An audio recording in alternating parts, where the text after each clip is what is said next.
Tem gente que cai nessa ladainha desse aí, cai nessa ladainha nesse cenário montadinho. Bora reagir.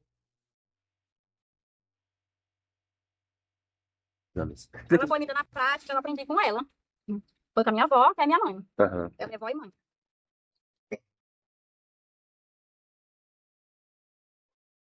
Quando a gente fala, né? As pessoas vêm cá e falam assim, que vocês falam demais. Vocês falam demais. A gente tá vendo que isso é um cenário montado, gente, né? Tá vendo que é um cenário montado, né? E das mães, foi um presente pra ela. Fui lá deixar. Foi. Foi. Você sempre considera ela como sua mãe, né? Sim, eu passei um presente pra ela. É. Botei no papel de presente, fui deixar lá pra minha tia, 2 xícaras com umas homenagens, mais lindas que você vê. Olha. E ela era branca, as xícaras brancas, com nome rosa.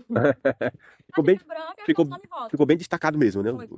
Eu comprei de coração pra ela, fui lá, deixei pra ela. Aham. Só que ela não conhece pra gente, não entende mais nada.